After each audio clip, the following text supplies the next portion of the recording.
Well, when he announced the 25% tariffs, जब sir Trump ने Canada Mexico के खिलाफ 25% टैरिफ का ऐलान किया तो उन्होंने जनूबी सरहद पर बहरान, फैंटनल और गैर कानूनी नकल मकानी के बहरान का हवाला दिया। अमेरिका में ज्यादातर फैंटनल मैक्सिको से आती है और 1% से कम कनाडा से आ रही है, लेकिन जैसा कि आप जानते हैं मैक्सिको के खिलाफ महसूलात को रोक दिया गया और सर ट्रंप ने मैक्सिको की सदर क्लाउडिया शाइनबॉम की तारीफ की। लेकिन अक्सर इन महसूलात के अहदाफ तजारती पॉलिसी और मुआशियात से बहुत कम ताल्लुक रखते हैं और उनका इस्तेमाल तजारती पॉलिसी से बालातर मामलात के हसूल के लिए मुआशी या रियासती दबाव के एक आले के तौर पर किया जाता है, बल्कि मुश्तरका अक़दार के बारे में भी है। सदर ट्रंप मानते हैं कि ये महसूलात तकलीफ दे हो सकते हैं, लेकिन क्या आपको लगता है कि तवील मुद्दत में ये तकलीफ अमरीकी कारोबारों के लिए फायदेमंद होगी? it really depends on I think it has to be looked at case by case basis. हर मामले को अलग अलग देखना चाहिए। मसलन मैं आज़ाद तजारती पस मंजर से आया हूँ, लेकिन गुज़श्ता बरसों में इस नतीजे पर पहुँचा हूँ कि मैं अब चीन के साथ बगैर किसी रुकावट के तजारत पर यकीन नहीं रखता। मैं गैर मुल्की मुखालफीन, नॉन मार्केट मईशतों और चीन जैसी आमराना हुकूमतों के साथ आज़ाद तजारत पर यकीन नहीं रखता।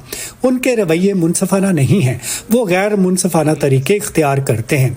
उन्हें वर्ल्ड ट्रेड ऑर्गेनाइजेशन में शमूलियत की कभी इजाज़त नहीं दी जानी चाहिए थी, ये एक गलती थी। क्या ये टैरिफ ज्यादा कंपनीज को अमेरिका में सरमायाकारी करने की तरगीब देंगे? Yes, to a degree. हाँ, एक हद तक, लेकिन हमें अपने मुल्क के कुछ ज़ाब्तों को भी देखना होगा।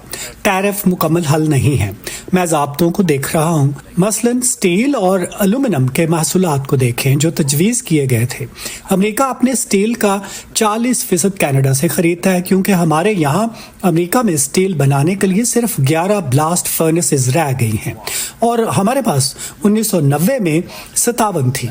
क्योंकि हम जोनिंग रेगुलेशंस की इजाज़त देने और EPA के जवाबित की वजह से इसे महंगा और मुश्किल बना देते हैं। अभी पिछले साल बाइडन हैरिस इंतजामिया ने स्टील की पैदावार पर कार्बन के अखराज के मजीद कवायद लगा दिए। नेट जीरो एमिशन और स्टील की पैदावार का कोई तालमेल नहीं बनता, लिहाजा हमें इन मसाइल को हल करना होगा, क्योंकि हम फिलहाल जो 40% स्टील कनाडा से हासिल कर रहे हैं, अमेरिका में रातों रात उसकी नकल नहीं कर सकते।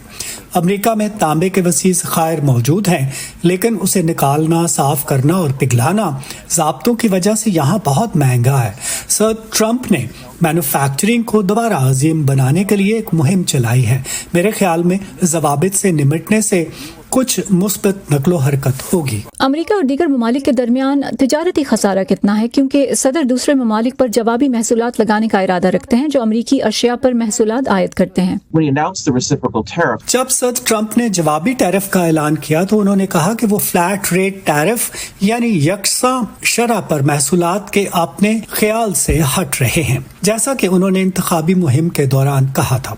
वो इंतखाबी मुहिम के दौरान हर मुल्क से दरामद की गई हर शय पर 10 या 20% टैरिफ लगाने की बात कर रहे थे।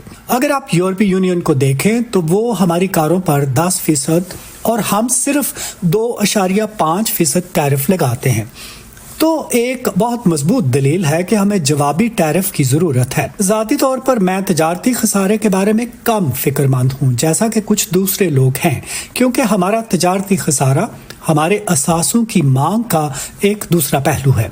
बरामदात के बदले दरामदात के जरिए हम अपने माली असासों में इजाफा करते हैं और पूरी दुनिया यहाँ अमेरिका में सरमायाकारी करना चाहती है। कनाडा और चीन पर इन नए महसूलात का अमेरिका में सारिफीन और कारोबारों पर क्या असर पड़ेगा? it really depends upon the situation. ये सूरत हाल पर मुनहसर है।